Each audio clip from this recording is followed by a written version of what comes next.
I am continuing page 12 without the webcam since it made my nose look so big and was distracting. And also you can see that I rewrote some of the things that were pretty sloppy from the first video. So this is a continuation of our limits notes from our math packet. I've done 1 through 4 mostly on the first video and rewrote it to look neater. Continuing where we left off on number 5, we are approaching, x is approaching 1. It does not indicate left or right. So if we look at what we are approaching, let's see, I'm going to try to do it with a highlighter. Here I am approaching x equals 1, and we get closer and closer to 0. That's from the left. As I approach x equals 1, from the right, y also equals 0. So our answer to that problem is going to be 0. Our point is already filled in there, in which case there is no discontinuity, and we're just going to say that this function is continuous. Approaching 5 from the left. Arrow is going towards negative infinity. As I'm approaching x equals 5 from the right, I'm going to positive infinity. This indicates that there is some kind of vertical asymptote there. Our arrows are pointing in opposite directions. This is also going to be the null set or does not exist. This type of discontinuity is called infinite discontinuity.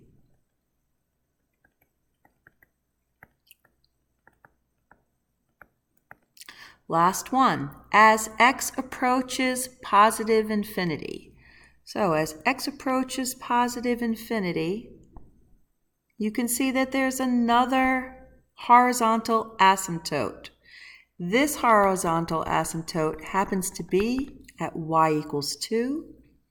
So as the limit approaches x without bounds, we're going to say f of x equals 2. So, right in behavior, as x increases without bound, f of x equals 2. On to the next page, which is page 13, which basically asks us to sum up what we've seen. Describe the end behavior of a graph of any function that has a horizontal asymptote. So what I wrote was on the left or right, as x approaches,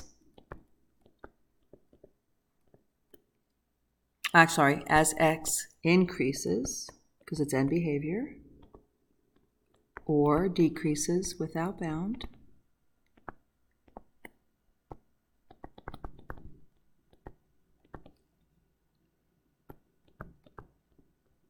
the limit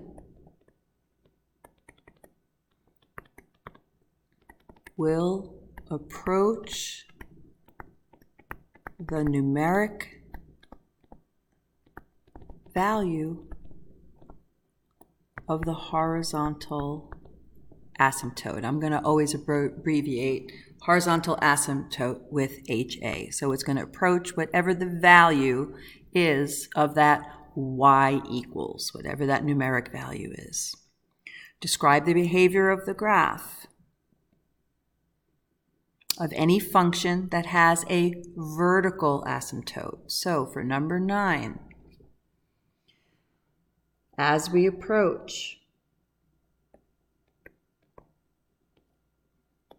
since this isn't an end behavior, we don't have to use the without bounds language. As we approach the vertical asymptote, I'm always going to abbreviate vertical asymptote with VA, from the right or left,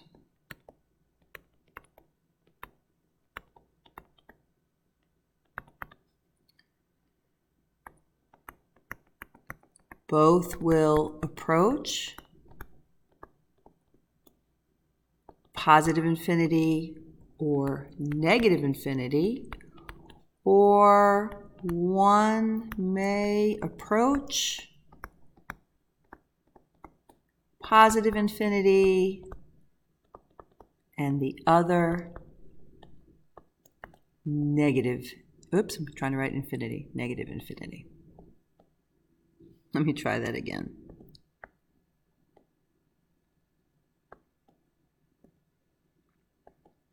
Negative infinity.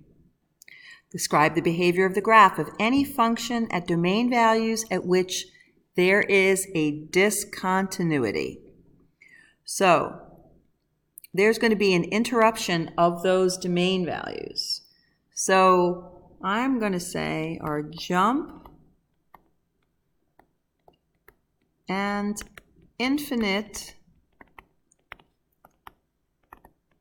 discontinuity are non-removable, which, as we said before in class, means that it's not fixable. Our point discontinuity can be fixed, meaning it can be made continuous.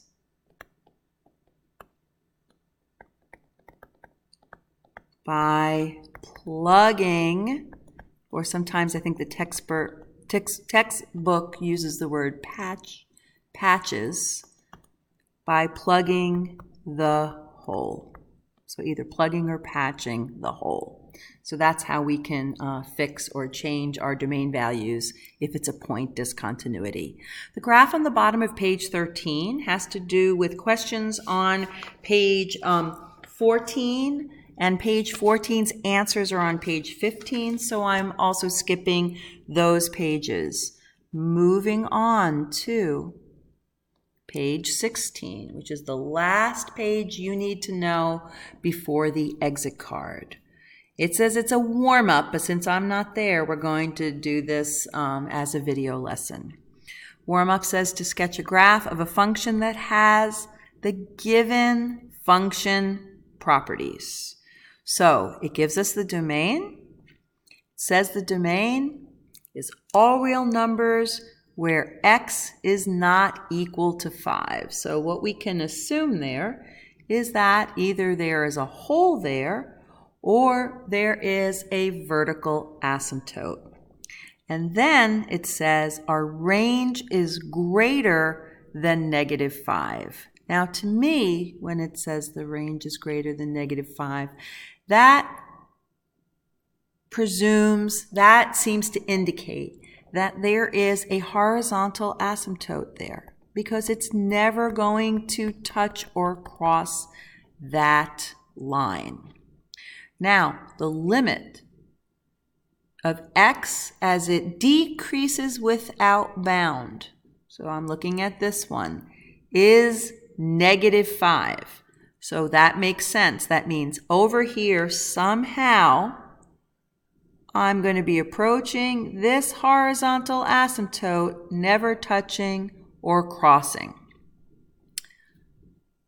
As x approaches, or as x increases without bound, on the right, the same thing happens.